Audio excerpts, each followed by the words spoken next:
Hello, welcome to another Becoming a Modern Man. We are playing Grishoalbrand in this edition, and this time we are running up against Hardened Scales Affinity. So, an interesting matchup for us. See, the aggro matchups are potentially difficult. So this is our opening hand. It's not too exciting. We don't really have any ways to draw cards in this hand, which is a problem. That's really what we're looking for, is cantrips and ways to dig deeper into our deck. So I don't think this hand is going to cut it, unfortunately. So we're currently playing with the London Mulligan rule. Remains to be seen whether this is going to keep in place for Modern, but this is what we're working with on MTGO at the moment, or at the time of recording, so we get to look at another 7-card hand and see if this is any better. I don't think this is any better, really. I suppose we've got Discovery Dispersal, but 2 Worldspine Worms seems pretty bad. I think this is also potentially a mulligan. I'm not sure if I keep this or not. I mean, it's certainly more keepable than the last hand in that we've at least got Discovery Dispersal. But no, I did mulligan this. And this hand's a little better. I mean, the issue here really is that we don't have red mana to cast this Faithless Looting. But I think otherwise this is fine. We can put one of these Nourishing Shoals to the bottom. And then potentially the Ritual as well. Those Manamorphose we put back here. I mean, I don't think it makes a huge amount of difference. Maybe we should have kept the Manamorphose. The thing about Manamorphose is it's good for your combo turn if you're comboing with Grishoalbrand. Particularly if you're trying to kill your opponent in one turn, or on the turn you cast it, because you can turn the Simian Spirit Guide red mana into black mana, so you can cast Goryo's Vengeance to reanimate Boborygmos. So it's kind of important for that, so that's the reason I wanted to put that back there. Faithless Looting finds us a land and another Grishoalbrand. Going to pitch the 2 Grishoalbrands. I don't really want to pitch the lands because we potentially might want them for Through the Breach, although we do have a bit of an issue in the sense that if we do draw Through the Breach, then we don't have a Grishoalbrand to put in play. So not an easy decision, but that's the way I went with it. So our opponent's not got a very quick start. They've had 2 Arcbound Workers. They played an Arcbound Ravager. They're stuck on lands, it would seem. Night's Whisper draws us into Boborygmos and Through the Breach, which is okay. So we can cast Through the Breach. This is one of the things to remember about the deck. So Through the Breach, the forgotten part of this card often is the splice onto Arcane aspect. So you can, whenever you cast an Arcane spell, you can reveal this card from your hand, pay its splice cost, and then the card's effects get added to the Arcane spell you cast. So this is very important in this deck, because it allows you to cast Through the Breach a turn earlier, and that's one of the main things about it. And then Nourishing Shoal here is an Arcane spell, and Desperate Ritual is also an Arcane spell. But Nourishing Shoal being the best one because it can be cast for nothing and then spliced onto, so you don't need any additional mana. So there's Walking Ballista, attacks for 4, sacks to a Welding Jar to attack for 3. I'm going to Faithless Looting here. Find a Grishoalbrand. We're going to pitch Desperate Ritual and Through the Breach. So we're almost there with the combo. We can do the Nourishing Shoal plus Through the Breach for 4 mana, but unfortunately it might be too little too late, so we're going to take a significant chunk of damage here from the creatures and then go down to 5. Now we can gain 8 life by casting Nourishing Shoal and exiling Boborygmos, which is significant. It's just a question of when do we do that. I think I messed up the timing of this. I probably should have done it earlier, though I don't know that we can necessarily get around. Like, nearly everything they do is instant speed. So they can sack their Arcbound Ravager to put the +1/+1 counters on Walking Ballista and then just ping us to death. But they don't even necessarily need to do that right now.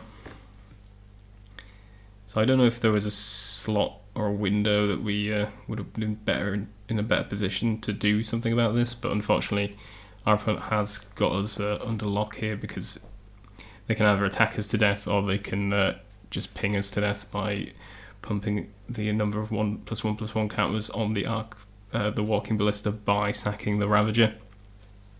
So we were close to getting a Grishoalbrand into play, or a Boborygmos, I suppose, which I don't know if it was going to be enough necessarily.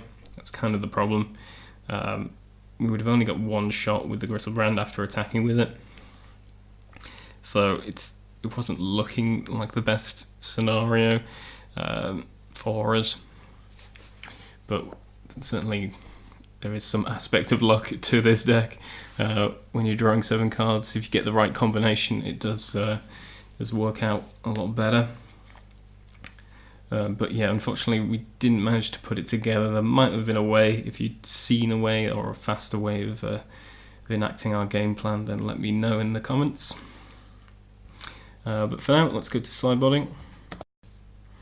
Okay, so here we have the deck and the sideboard. So in terms of cards we want to bring in for this matchup, I think Bontu's Last Reckoning is good in this spot as a way of wiping the board. They do have Hangerback Walker, which is a bit of a pain in that it can survive through a board wipe and give them some tokens, but otherwise I think being able to clear the board is pretty important in this matchup. Shattering Spree, obviously very good as well. It's a way of dispelling multiple artifacts. So those are our main cards I think we want to bring in. I think I brought in Chalice for this matchup as well. Chalice for 0 is not too bad against them. Chalice for 1 is probably quite good as well. But you do have to weigh that up with the fact that you're potentially turning off your Faithless Lootings. So you probably want to bring those out if you bring in Chalices intending to cast it for 1. I cast it for 0 here, but I don't know if that was... It didn't end up being very effective. So I don't know. Certainly on the play, it's a lot better being able to cast it for 0 and then killing off their Mox Opals, etc., and some of their more degenerate stuff. But yeah, maybe that's not the best play. But Chalice for 1 still seems relatively good. But maybe they're just too fast for that. Maybe Chalice isn't a card we want to be bringing in. But yeah, certainly Bontu's Last Reckoning and Shattering Spree. In terms of cards that come out, it's kind of difficult sideboarding. Rituals are fairly sacrificial. You can get rid of those without too much trouble. Night's Whisper is another card that also potentially wants to come out against the aggro decks, just because you can't always afford to be losing that 2 life. It's rough because you do want to be digging as deep as possible and seeing as many cards as possible, but losing 2 life can be too expensive. Collective Brutality is not at its best in this matchup. I mean, the -2/-2 can be relevant, but I think generally it's probably not the spot you want to be in. And then in terms of other cards, I don't know, everything else seems fairly good. You can maybe cut a Discovery Dispersal, or maybe the Lightning Axe potentially. Not entirely sure, but I think it's probably these 2 mana cards that you're probably looking at cutting for the most part. And yeah, I mean, the other thing to consider is that they're probably going to be bringing in some sort of graveyard hate as well.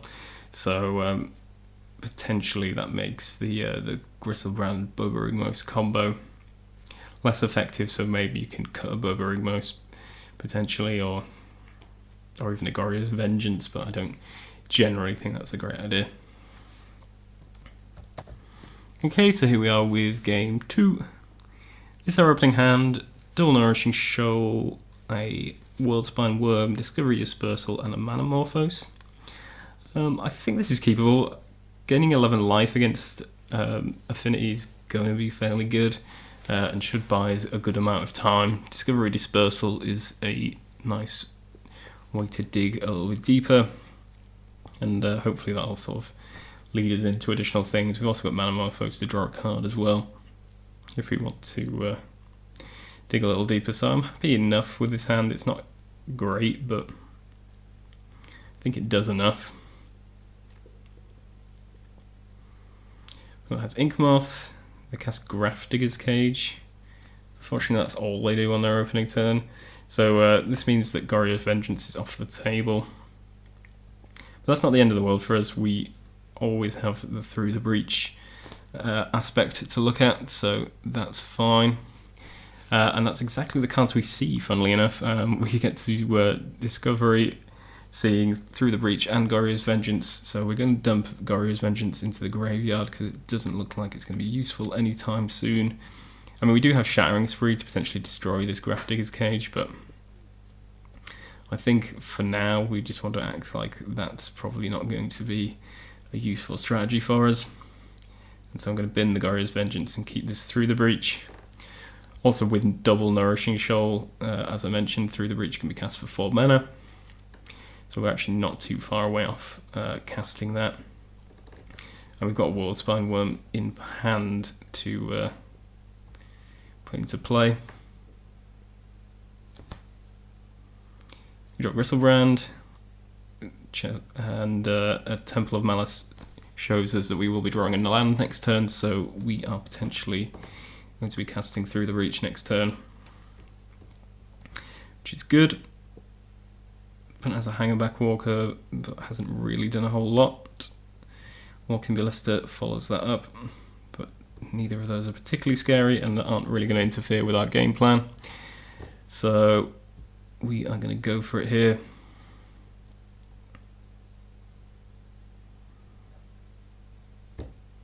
So Crackle Bloodstained Mire.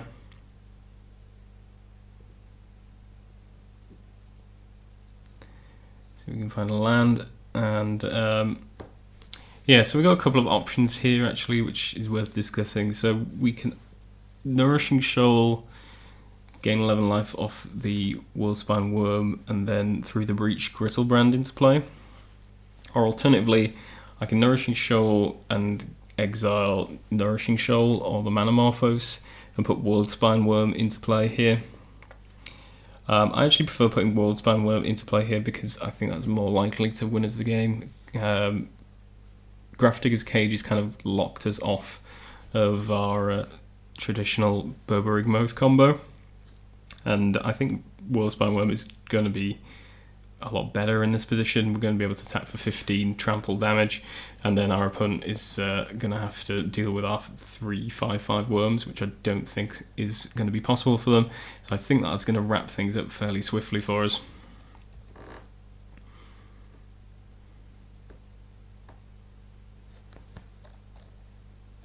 Okay, yeah, there we go. So I exiled the Manamorphose because I thought Nourishing Shoal is more likely to be useful if this doesn't work out, but here we go. So it pumps up the Hammingerback Walker, but they take a lot of damage, go down to 7, and we have 15 power on the board. Punt and taps, but they are done. And yeah, that's a nice quick win for us. And our opponents, I think they mulled quite hard to get this Grafdigger's Cage, and it just didn't do anything against us. Certainly being able to cast Through the Breach for 4 mana is pretty powerful, and as is Worldspine Worm just in general. So we managed to outpower our opponent here and get a quick win, which is nice. Okay, so we're game 3. This is our opening hand. Again, double Nourishing Shoal, Worldspine Worm. Got Bontu's Last Reckoning. And we've got a Shattering Spree, so 2 of our sideboard cards as well. So I quite like this. We are going to be able to buy a lot of time if we do Nourishing Shoal, exiling the Worldspine Worm. And then we've got a bunch of removal here as well. So I quite like this hand. And our opponent mulls down to 5, which is pretty good for us. Plays a Forest and Hardened Scales as their opening turn. I play Chalice for 0. I think I should have sideboarded out Chalice for this on the draw, but I think I just forgot.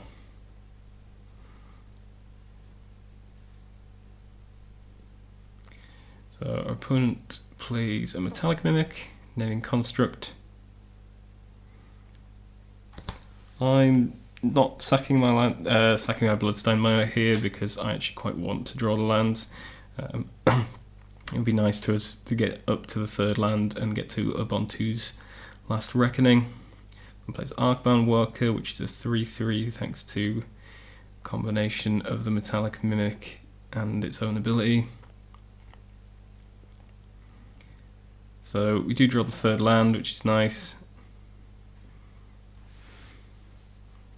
We'll take a bit of pain here getting a Blood Crypt for the purpose of this Shattering Spree. And then we're going to wipe the board. We'll place Arcbound Ravager, which is kind of annoying. Not quite as annoying as the follow-up play, which is Hangerback Walker, which is very annoying. Obviously Shattering Spree not terribly good against Hangerback Walker. We draw Manamorphose. I'm just going to use it here to dig 1 extra card.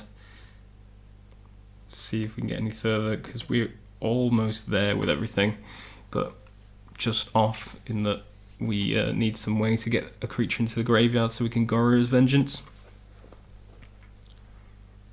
And our opponent's got a fairly formidable board state at the minute, unfortunately. So I Shattering Spree, I Replicate to destroy both these guys, but I think in hindsight that was probably the wrong idea. I maybe should have just tried to deal with the Ravager, and then our opponent would have to decide whether they wanted to stick a load of counters on this Hangerback Walker or not. As it is, our opponent's just going to dump a load of counters onto this Hangerback Walker and make 7 1/1s. So maybe I shouldn't have helped them with that. I think in hindsight we probably should have just tried Shattering Spree the Arcbound Ravager. The reason I wanted to do this now is because it doesn't really get any better for us. Hangerback Walker is going to keep increasingly having more and more counters on it, and that can become very problematic.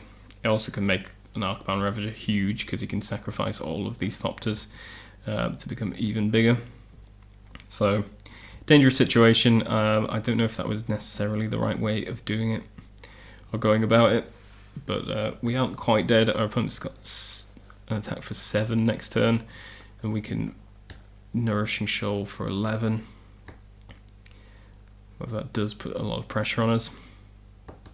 Opponent attacks for 7, he sacks 1 of the Thopters, who then decides against that plan of action. I think potentially they could deal a lot of damage if they sacked all but 1 of the Thopters and then sacked the Ravager, putting the counters onto a Thopter. I'm not entirely sure how it says 4, 5, 6, 7, 8, 9, 10, 11, 12, 13, 14. Yeah, so they could potentially get lethal damage. But I imagine they're also conscious of the fact that we might just have Nourishing Shoal, and then if they sack their whole board and we just Shattering Spree them in return or have some other sort of removal spell, then that will not end well for them. So they decide to give up on that idea. But they dock us to 6, which means we can only get 1 Grishoalbrand activation. Actually, no, we don't have any Grishoalbrand activations, rather. So we draw Thasus Looting, which is just the card that we want to see because it means we can pitch this Grishoalbrand. and we also draw into a Through the Breach.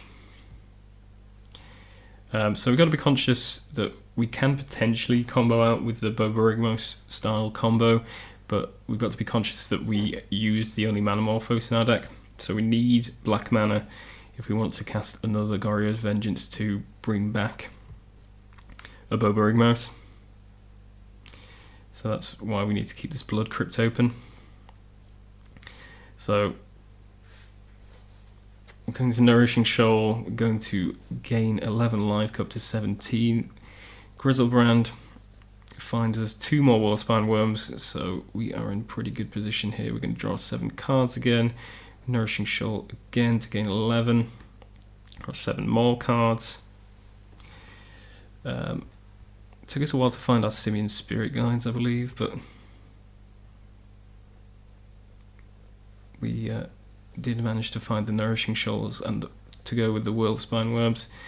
Here we're going to Faithless Looting after exiling a couple of Simian Spirit Guides, which is going to then allow us to cast Goryo's Vengeance on the Boborigmos, and our opponent concedes, but obviously you can see we're going to be able to attack for 14 and then pitch a bunch of lands to kill off our opponent. We could probably just kill them with lands at this point because we have drawn a 20. Well, we've got 22 cards in hand.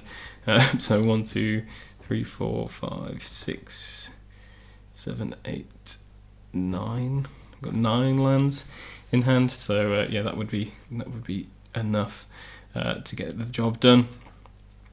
So yeah, this worked out pretty nicely for us. Fairly tight game. Aggro certainly not the ideal for us, although we do have a sideboard that's fairly well set up against them, and if we can stall them out long enough, then certainly we can combo off, and we managed to actually do both combos in this matchup, which is nice, and a good showing for the deck. So we've got to see the Through the Breach Worldspine Worm combo pick up a win, and here we managed to actually use the Grishoalbrand Boborigmos combo to finish up this game and pick up the win 2-1 against Hardened Scales Affinity.